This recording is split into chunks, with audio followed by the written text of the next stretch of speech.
Okay, Brandy, we're ready whenever you are. All right, we will call this to order. And then would you care to? I move that Meredith Cole and Alita Child's request to attend today's meeting of the JMRL board remotely due to a personal matter, specifically work and childcare responsibilities, be approved. As the chair, you have to say your own. All those in favor? All those in favor? Aye. All right. So that works.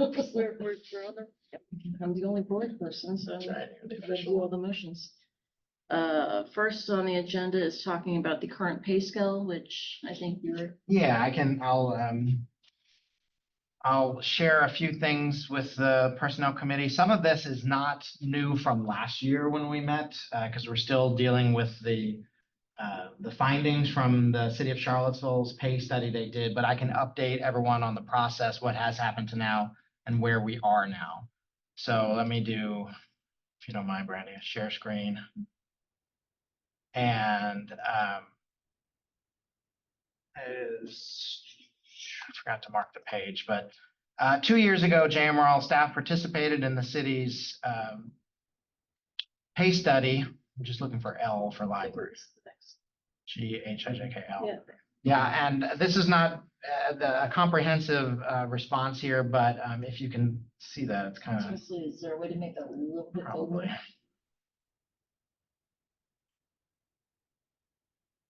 If you can see that under the L's, under the librarian positions, 26.7 and 28.9, base difference with 50% of the market. So that means that at the halfway point of here's where most of the people they looked at are, we were about 25+% under that.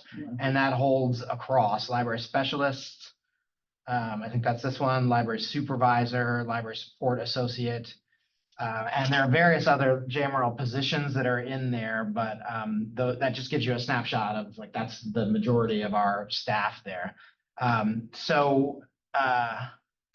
The city was not entirely happy with JMRL's responses, or I should say that the comps that they used, the organizations that they went out and talked to, they felt that there weren't direct correlations with the regional library system. We're a bit of a different animal than their Parks and Recs department, their maintenance, their IT department or whatnot. So in working with the Department of Human Resources of the City of Charlottesville, they decided that we should go out and do our own salary study after that Gallagher one and bring back comps that were more within JMRL's line, like the groups that we use for our strategic planning comparisons, and then some of the organizations that Albemarle County had looked at when they did their own salary study, and some of them that the city of Charlottesville had looked at. So I gathered all that information from peer libraries in the spring, so not going directly to the government agencies, but to the libraries themselves. Because as we know, libraries are very different beasts. Some of them are nonprofits, some of them are these regional systems, some are departments of local government. We compiled all that information and shipped it back to the city at the beginning of the summer, end of the spring, basically. They were going to be working on a new stepped plan. They had moved all of their pay scale to a stepped plan where you're at a grade, and every year you start at this point, every year you can expect these different movements throughout your tenure there. They've had some changes since that time. The head of human resources left over the summertime. They have not had a replacement yet. So JMRL has not received the results of this study yet, and likely aren't going to get them before the board needs to vote on a budget at their November board meeting. So because of that, we're effectively in the same boat that we were last year, which is trying to take some intermediary steps that will move the ball towards what that will look like without knowing what the end result is. Another thing I'll mention is that the federal Fair Labor Standards Act requirement for exempt and non-exempt pay is changing in January.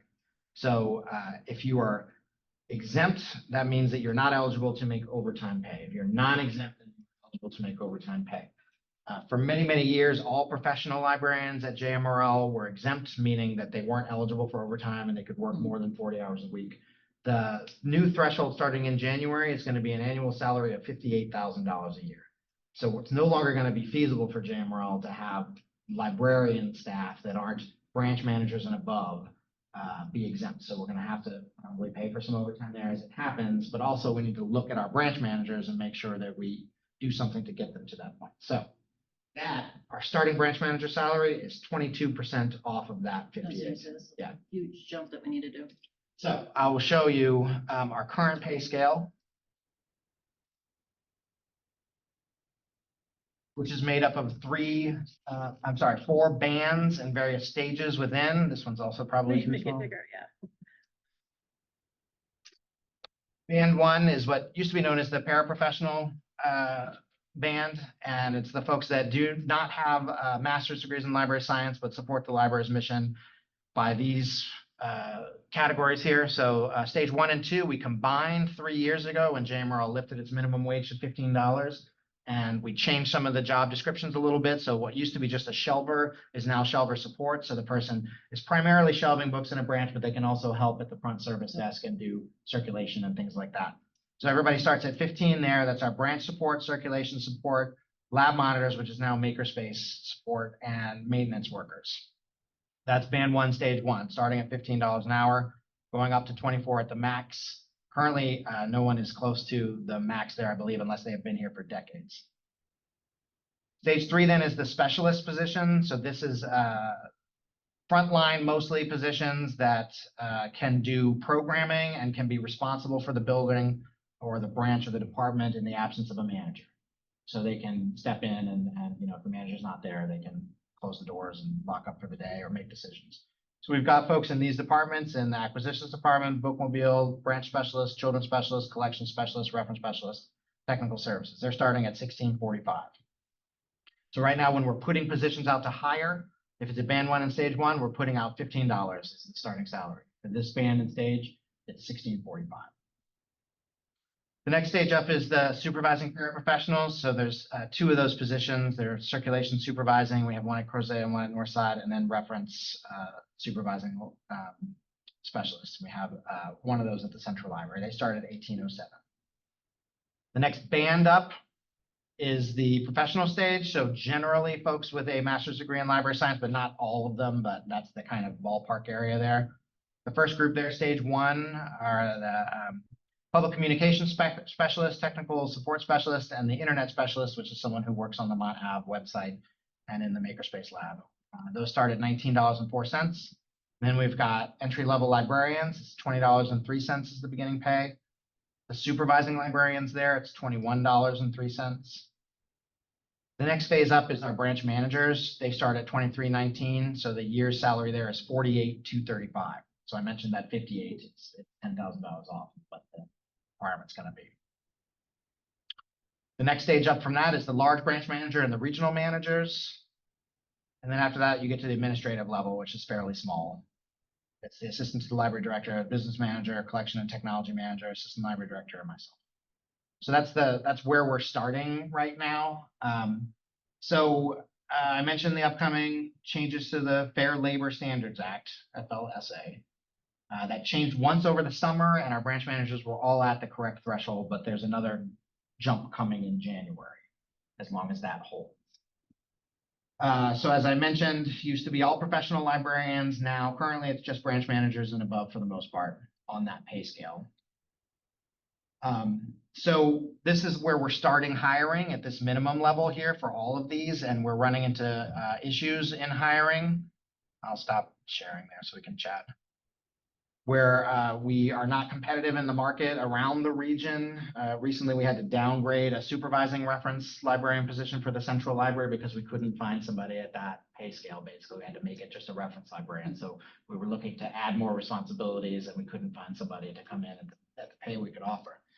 And we're being turned down by applicants for positions from the bottom of the scale up to the top. So, I don't think I have to underline how much of an issue this is moving forward and how much comp has been an issue. It's also something that all 5 of our jurisdictional partners are dealing with. They're all seeing it on one level or another. Kind of COVID changed the whole scenario many, many years. Before that, it was 2% increase every year, raising the pay scale every few years, and that was good enough. Well, now the market is very competitive for that. Okay, so that's a long preamble to talk about, and again, for the personnel committee, it's not the personnel committee's job to figure out the math and the numbers and the budget. You all will get a chance, board members will get a chance to weigh in on that when the full board is discussing the budget itself or the budget committee. It's the personnel committee's job to decide, okay, well, what do we think is in the best interest of the library in terms of staffing and in terms of how we're gonna handle our trying to hire and retain moving forward. And then they'll figure out what we can and can't do there. So the budget scenarios that the staff are looking at to present to the budget committee now include a 5% increase to that entire pay scale. So that means every one of those bands and stages, moving them up by 5%. The last time the pay scale moved was 5 years ago, heading into fiscal year 21. And that was a 1% increase at that point. So we haven't had any change in our hiring ranges in 5 years at JMRL. And we're still hiring at the same level we were 5 years ago. So this would apply to new staff and current staff. We'll try to move everybody up 5%. The other group that would be impacted most by this are our substitute positions. Most branches, with the exception of a few, have substitute employees that get hired at the bottom of the pay scale, and they are not regular employees. They are not eligible for benefits. They're there to fill in gaps at JMRL, and they only make the bottom of the pay scale. They don't get an increase when the rest of staff gets an increase. So this would move that pay scale up and give an increase to substitute Across the board. across the board, yeah. Potentially, we would also be looking for a raise for current staff on top of that. So it would be a 5% move to the pay scale, and then depending on budget scenarios, potentially a 2% increase for current staff on top of that. So if you'll recall, last year, the budget that was passed allowed for a 5% raise for staff, a 7% raise if they had been there more than 8 years. And that was the first difference from a 2% across the board increase that JMRL had given in over 10 years, with the exception of a compression study that was done and the minimum wage study. So this would be kind of the second year of moving that goalpost a little bit, not to that 20 to 25% that the data shows we're behind, but it would have been 5% last year, 5% this year, and we're a little bit closer to where we think this data is going to show. So I think that we got a lot of stuff to talk about today, Brandy, but I think one of the things that this committee should be able to do is make a recommendation to the board and the budget committee on what we think about those potential changes to the pay scale, whether or not the personnel committee thinks, yes, we need to move the pay scale, and potentially here's a number, although they'll get into the details on the numbers, and whether or not to be trying to give us a raise to staff on top of that. So at that point, I think we're open for a discussion. Does anybody have any thoughts or opinion on the 5% raise?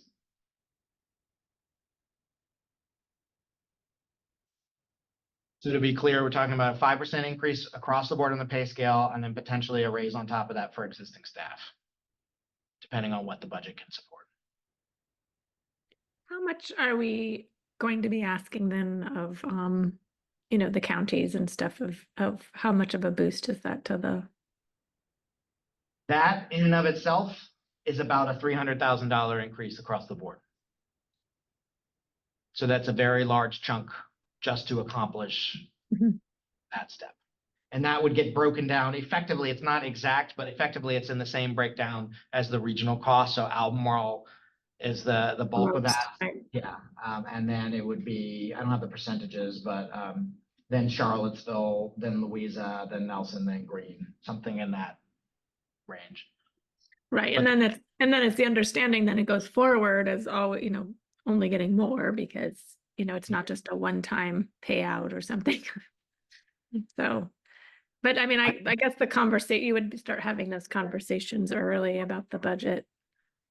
Yeah, there's a meeting this Wednesday that Krista and I will attend with the administrations of each 5 jurisdictions that we have annually. It's the pre-budget meeting, and we'll lay out some of these scenarios, and they won't be surprised. We've been talking about, you know, this group talked about it last year, that group talked about it last year. So they're seeing the same things on their hiring and trying to be competitive in the marketplace. It's just a question of whether or not they'll be able to make it work. I don't think anybody will look at it from any of our 5 jurisdictions and say that's unreasonable. It'll just be whether or not they can afford it,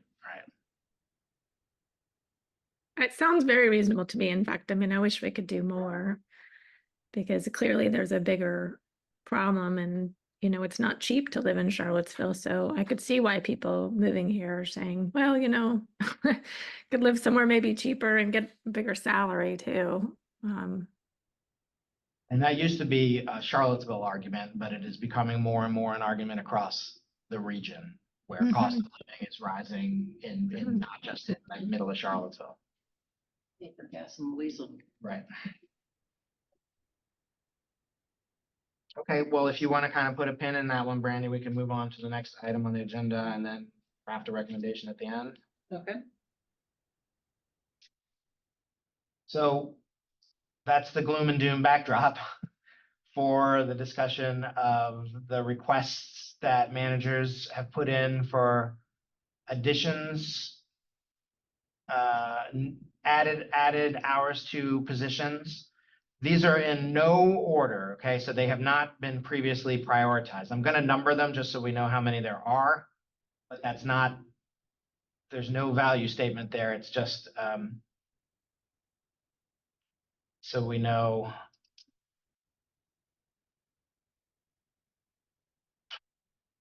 There are 11 requests here, okay? So I do have the budgetary impact of those, but in theory, this group is not as concerned with the budgetary impact. We're more concerned with what the operational impact are.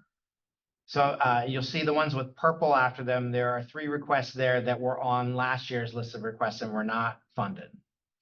The first one is a regional cost for a new 25-hour per week web content specialist position.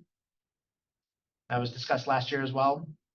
That would be somebody to help with day-to-day management of content that goes up on the web. If you've been on our website, you've seen the hundreds of different things that get added every day about new programs and things like that. This would be somebody to help manage that data, basically. The second request came in from Louisa for a new 20-hour per week summer-only intern. So this is an unusual request that we see twice on here, but I like it. It's really proactive thinking from our managers there. My guess is that in Louisa, they really enjoyed having the intern this summer. They had the NAACP intern out this summer, and it worked really well. I've had some conversations with Ophelia about this. The Louisa County Schools do an excellent apprenticeship program too, where they send kids out throughout the year, not just in the summer, to local businesses, and the kids get coursework in the school, but they also gain skills. So it's a very good program. I would like to see JMRL participate in it. The intern that they had last summer was funded by the Friends of the Library Foundation. So there's the potential here that if we can't fund this through our operational budget because of the reasons that we've discussed, that we might be able to go back to the Friends Foundation and ask them to support something like that. Having said that, if it's going to be in Louisa, then we would want to also be able to offer something similar in Nelson and Greene and across the board. Okay, and then we have requests from Northside. The first that came in was for a new 20-hour per week circ support position, and that was requested last year as well. That would be to add a new 20-hour position to work at the busiest circulation desk at JMRL by far. The next request is for a extra hours for their circulation substitutes. So they currently have 2 substitutes that work out of the circulation department at the Northside Library. They have overspent that substitute budget by about 50% each of the last 2 years. So we've been able to make that work with salary savings, but this would be more getting it in line with what the reality is.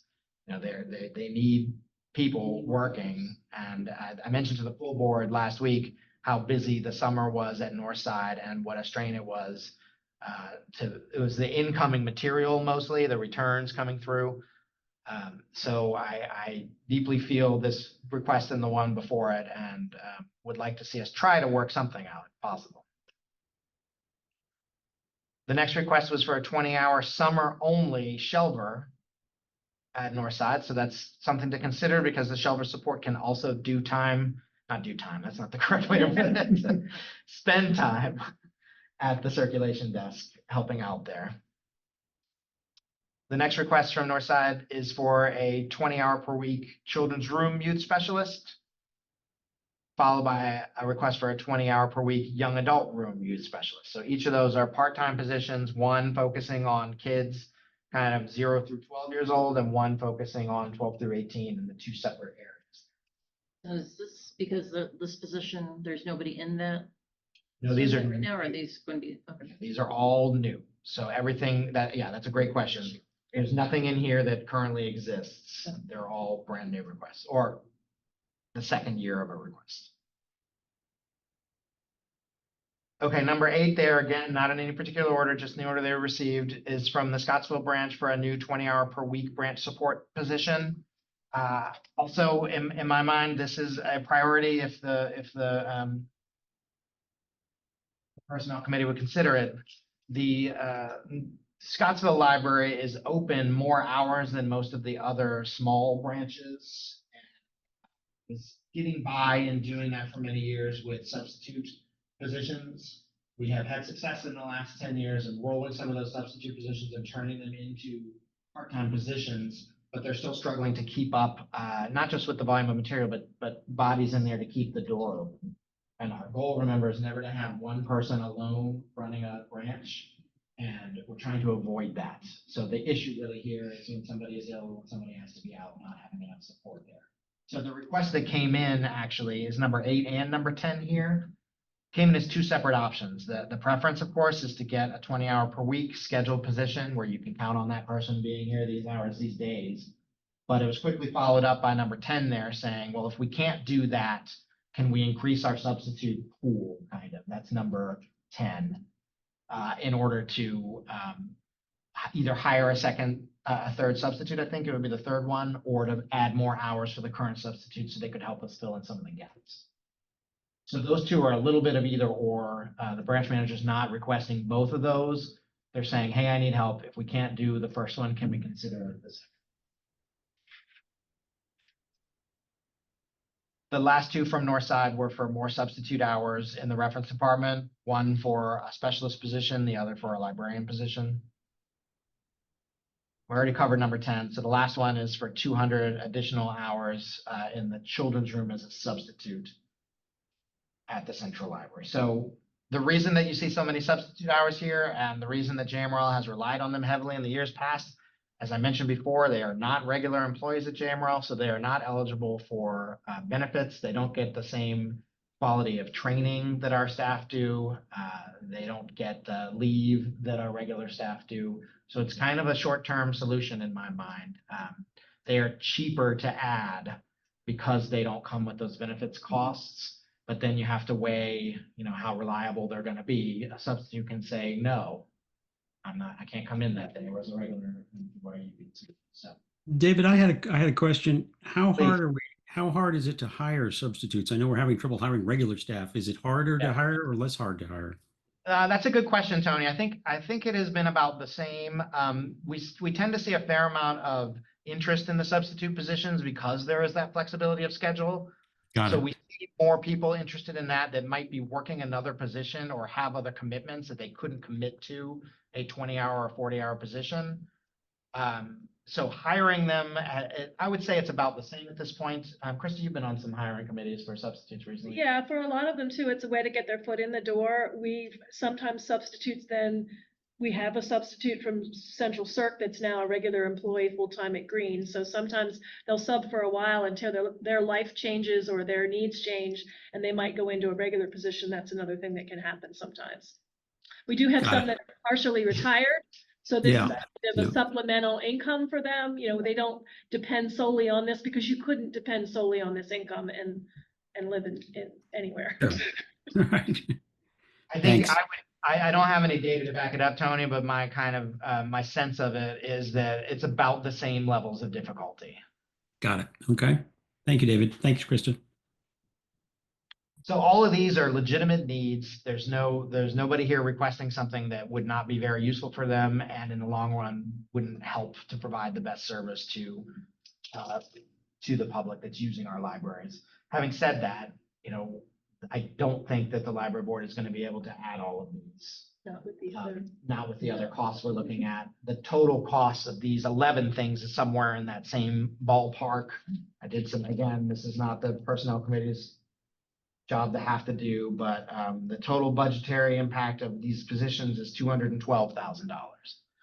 So there's going to be some choices to be made. So it's our job to try to make those choices a little bit easier by saying, here's what we think would give the most value or be the most important. I'm wondering if that 20-hour-a-week summer-only shelver support position at Northside, if your idea of having offering interns out, Might apply there as well, would that cover that? potentially. Yeah, I don't think the intern would be doing just shelving the whole time, you know, that. No, but you know, it looks like they need just help in general. Yeah, I mean, I am very interested in more of that kind of seasonal work. And it's hard to hire somebody out of the pool of people looking for jobs just for the summer. So really, we're looking probably at kids that are high school age, Yeah. which we But I have just think done. that's, you know, that's like a very nice service sort of, Yeah. you know, way for the library. I mean, I'm sure our new PR person could do some nice stories about that, but to give kids a chance to work in a professional environment like the library and gain skills. The city. Yeah, currently JMRL participates in 2 paid internship programs. One, the Friends sponsor, that's that NAACP scholarship. And the other, the city of Charlottesville subsidizes, it's the KYIP program. Charlottesville Area Youth. Charlottesville, and I think there's an Albemarle Youth Internship Program. Yeah. I mean, they So don't limit it only to it's not city. just the city of Charlottesville, so that would be an option for Yeah. this one as well, Meredith. Working Mhm. with the city on that. I think they probably pay better than we do for the other internship. But I would think certainly those 2, number 2 and number 5 might potentially, we might be able to fund in other places. Mhm. And then Now- offering those to the other branches, you know, that I'm not saying, you know, Scottsville's troubles are just in the summer, but I imagine their volume goes up as well as anybody's does with the kids out of school. Yeah, in general, that's the busiest time of the year. So I'm moving those kind of down. I'm not setting anything in stone. I'm just based on what we're saying, like potentially look for other funding for those 2. And thank you for giving some information around those substitute hours, because I think I was always sort of leaning towards thinking that it was a, you know, sort of a nasty trick to play on people that were not giving them an actual job with health insurance. But once you were talking about it, Krista, I started to think of, well, I imagine there's a lot of stay-at-home parents who are putting sort of a toe back into the work, you know, into work life, but they are not flexible yet. Or maybe they're looking after a parent or something like that, and they just can only, you know, so then they're kind of on call. Is that right? So Yeah, that's the theory. I do see situations in which they get scheduled regularly, and at that point, we try to work on moving them into a position, because if it's like, okay, well, we need somebody every, you know, Tuesday afternoon from 1 to 5, then you're really not talking about a substitute. yeah, now you're talking about a job. Yeah, you're talking about a job. But that's not always possible because of the budgetary constraints. Yeah.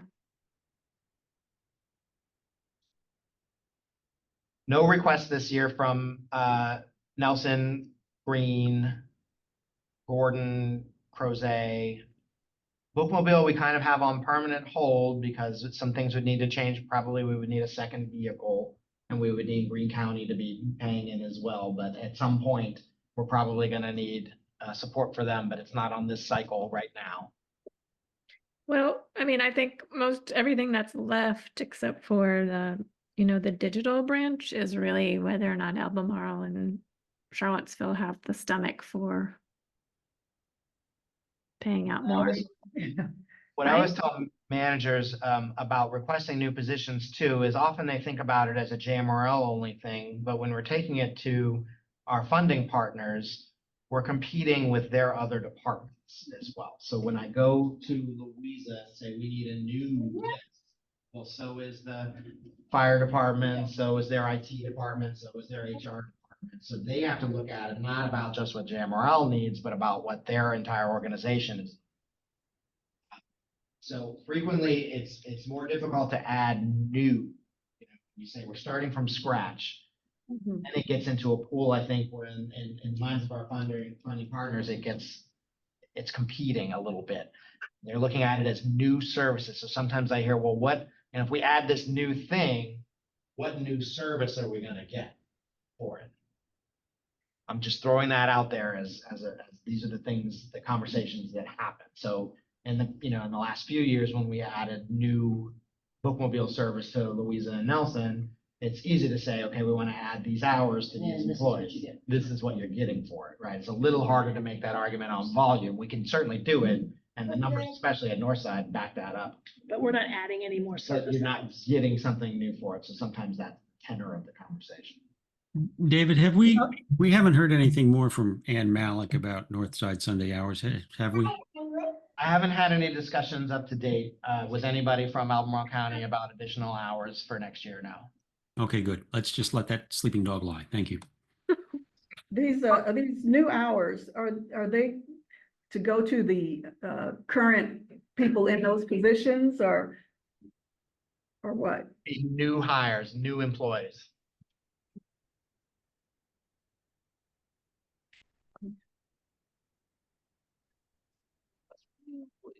Well, are you sort of thinking though, then it would be a lot easier to sort of argue to add those substitute hours then, because you're not saying we're hiring somebody that then now you're responsible for their retirement and their or whatever, you're just adding on to sort of meet demand. Yes, it is certainly easier to add substitute hours, and it's a bit of a, to your point earlier, Meredith, it's a little bit of a trap there, like you're not getting the same. We're getting high quality substitutes. Of course, our substitutes, we couldn't work without them. They're all very dedicated and very smart, but like they're not getting the same buy-in over time. One thing that we have changed in the last, 5 years, we do include substitutes in our training for, if they're able and willing to come for our all-staff training day and our branch staff training days, where years ago, they weren't included because it costs more, because it's lunch, it's paying them for the day and all that. So we do offer those training things for them. Yeah. That's But good. certainly it's an easier, budgetarily speaking, and kind of in discussing it with our jurisdictional partners, it's a little easier to sell. So it's just the board has to make a decision about, what hills to die on, kind of.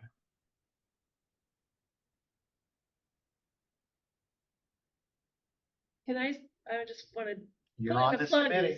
I want to put in a plug, for the existing staff, and I always say this to David.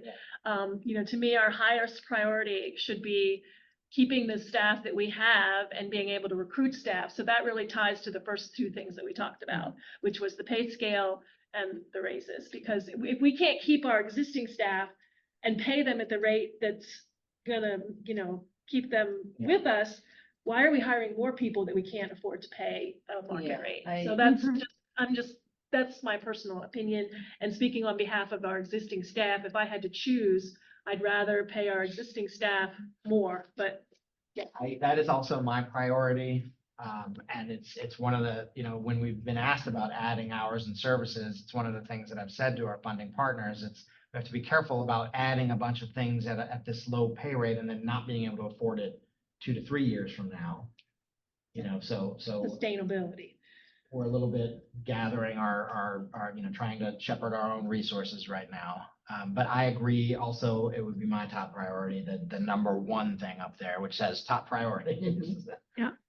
I I think completely agree. Yeah, but I'm just trying to have my cake and eat it too. I just worry a little bit about burnout, especially if we're, any places understaffed that obviously like Northside is saying, help, help, help. That's what I'm seeing here. And a couple others like Scottsville are struggling with their trying to keep those hours. Sorry, I stepped on you, Brandy, I think. all right. So I do think the pay that needs to be a state of priority. The second thing that I'm curious about, because when you're going down the list, you said Northside with 1,000 they're asking for 1,000 substitute hours to be added. What is, if we're to ask for these hours, how does that affect, if they've been overspending for the last 2 years, how does, would that improve or be a bigger detriment to it if we put in that request? I think it will more accurately reflect the reality of what's been happening, Because when I look down the list based on everything you're talking about, it's like, that's the one where I would personally be like, okay.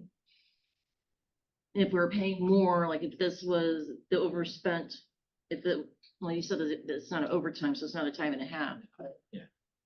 it's been, they had, the staff look at it as a pool of hours to use, so they have this many hours, and they used more than that many hours, but there was enough funding on the personnel budget here at the Northside Library that we could accommodate that because they had an open position for a long time and there wasn't that person, there was nobody being paid for that, so we could use some of that money, but we can't count on that No. every it's not year. really good. And in fact, I believe, knock on wood, I believe Northside is fully staffed right now. I don't think I'm supposed to say that because it's a rarity. So there are no current salary savings. Okay. And in which case, we would have to, if that remains the case throughout this fiscal year 25, then there'll be coming a point in the spring where the manager here and I will have to have a conversation in which we say you can't use any more substitutes. Budget, yep.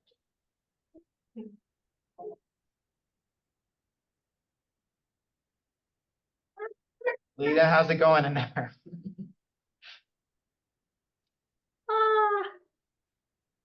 She likes to knock on the window. I see something on the chat as well. Tony is leaving and rejoining. He's having some audio problems. Okay. Okay, so as I said, this committee can say, well, we don't think this should be requested, and they can drop things entirely. You don't have to. We can just reorganize this and say, here are the suggestions. I do agree that for the 2 summer-only things, we should be looking to either the Friends of the Library or the Friends Foundation. Potentially in Louisa, we could talk to the Louisa Library Foundation. Like there are other groups that we could talk to. Which I think would be good is to source to see if we can get other funding elsewhere for those. So that's kind of, I think those are an easy answer. The rest of them aren't as easy. Again, my top priority is the salary scale movement. After that, I think it would be some sort of help for Northside in the circulation department and for Scottsville. So just a little bit of background about what has happened in the last few years at Northside. We were able to provide some sub hours to Northside Children's last year. That one made it through the Personnel Committee and the Budget Committee and the full board and Albemarle County's budgeting. So they now have a substitute just for the youth services, which didn't exist before. So that's a little bit of assistance there. And 2 years ago, we added a few hours to a reference position at Northside. So out of the 3 departments at Northside that are asking for support, which is kind of youth services, it's not really fair, but I'm putting children's and YA in together there, and reference and circulation. Circulation is the one that hasn't seen any support in the last 2 years, any additional support. And I know also to Meredith's point about burnout, like that's my main concern with how busy the summer was and how physically demanding it was for the staff there. Is that a motion? So David, if we were to say this $1,000 or 1,000 annual summer support, that would be another person, or that would go with the existing substitutes, or it could be either way, right? It could be either way, but I'm assuming it's added to the pool and they would look for more folks in the pool. Yeah. Yeah, usually, having more people. You're talking choose about from. number 3 here? Yes. It's the same for Scottsville's request as well for that number 8, the substitute hours. On the Scottsville, you said they, either or, they'd go for either or, right? Or. Yeah, I think they would. I mean, if you want to give both, sure, they would love that. But I think that I've talked the same conversation that we had earlier about what JMRL needs to do as a whole on the salary scale, that the managers have heard that same conversation. So I think they're trying to be mindful of that top regional priority while also addressing their operational needs. So yeah, long answer short, Alita, it was presented as a either or. Mhm. Well, maybe with Scottsville offering one and then saying we'll do our best to possibly get you this intern for the summer. Yeah, and that wasn't on, so that's an idea that we've been talking about that wasn't on the request there. I think Scottsville's needs are a little bit different. I'm not to speak for Ann here, Meredith, but I think they have more needs year round because of the hours that they're open. Right. A lot of it is just coverage. It's not a volume thing. It's the stretching a small staff to cover 52 open hours.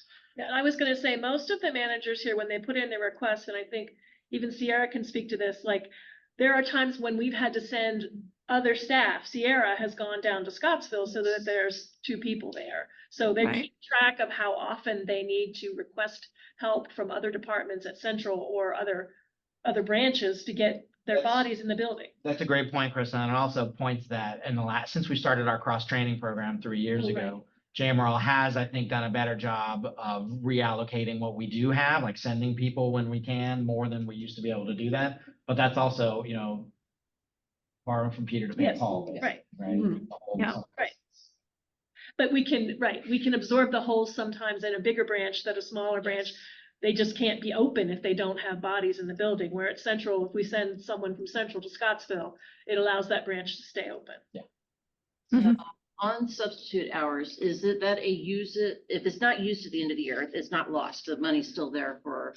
It doesn't carry over. Okay. It's used within the fiscal year. All of these are personnel costs, so at the end of the June, basically, JMRL can carry over up to 5% of its annual budget in kind of a fund. Jerry's not here to correct me on the actual words, but we can carry over that reserve fund, but it's only 5% of the overall. Anything over that, we give back to the jurisdictions. So it's not like it's not like we can say there's 1,000 hours. If you use 500 this year, you'll use 500 next year. It has to be used. None of these would take effect until July 1 of next year, so they would be fresh with the new fiscal year.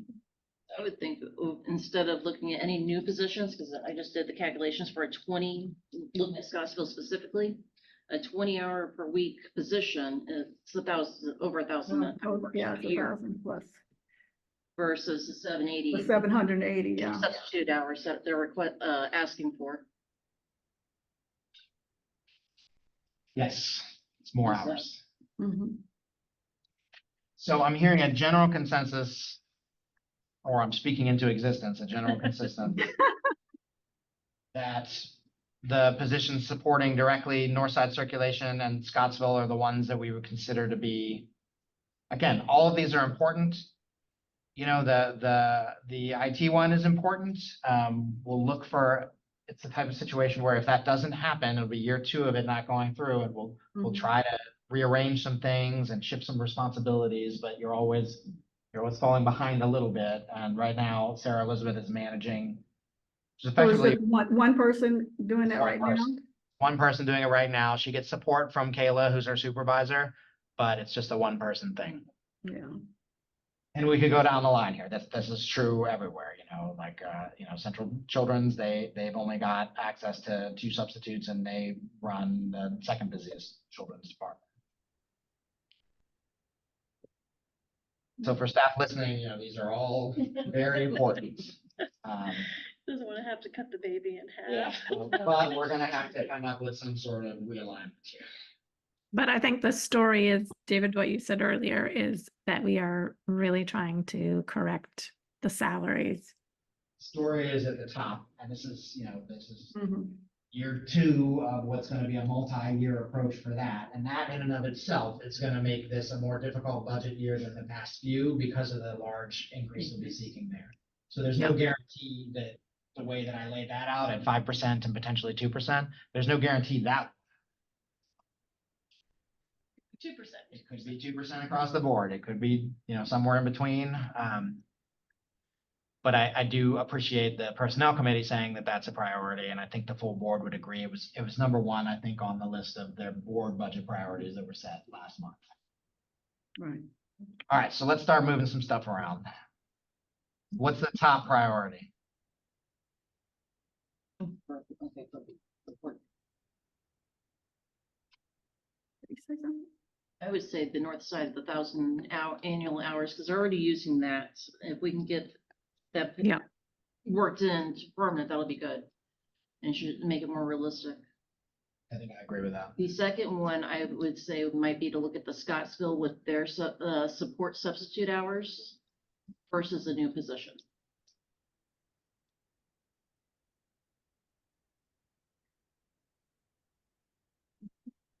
Okay. Both of those make a lot of sense to me. How's the library sale going, David? Do we have a chance for interns? I was there on Friday night. It was very warm, but very popular. I was working at the door making memberships, and I think I made about 20 new memberships to All the right. to the library. I haven't heard a report yet, but I'm headed over there to drop off a hotspot after this meeting. So hopefully I'll get something to share with the board and staff. I stopped in on Sunday, and yes, it was still very warm, but it was busy. So Yeah. Was a the air lot of bodies. conditioning out? No air conditioning currently working. Oh No. dear. and plumbing barely working. So that's, Uh-oh. yeah, everything we used to love about the North Side branch comes back. Brings back memories, huh? Yeah, oh my God. Can speak to that. A little bit. Yeah. Okay. Let's see it. I think the third item would be the IT, if we could maybe, and that goes across the library, that doesn't benefit any specific branch. It is a regional cost and a regional So- benefit. But you know, all that energy and money went into a brand new site. We should keep it updated. Yeah. All right. Any takers for fourth? And keep in mind, we're Reference hours. okay, the substitute hours there. Yes.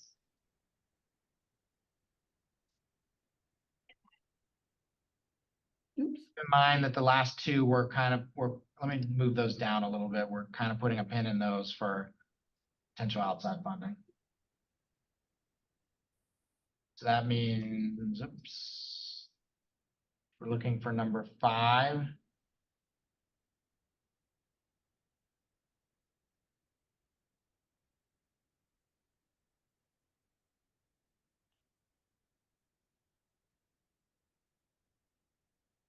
I think that it sounds to me like the consensus is that the positions here for the north side circulation and Scottsville, I would put central's substitute hours as number 5 and then leave the remaining as they are. as they were. Yeah, I might suggest. Actually, that makes perfect sense to me. We somehow lose one, is that right? 11? Yes. No. No, we started with 11. Okay, just double checking. Okay. And we don't have to move on this, but as we're talking with the jurisdictions or whatnot, it seems to me like if we're gonna scrap and fight for things, that these top 2 might be the I think most those are important. the highest priorities right there. I might make a note of that. All right, so there's no vote that needs to happen, but is there any other discussion or anybody who has another thought about how that should look?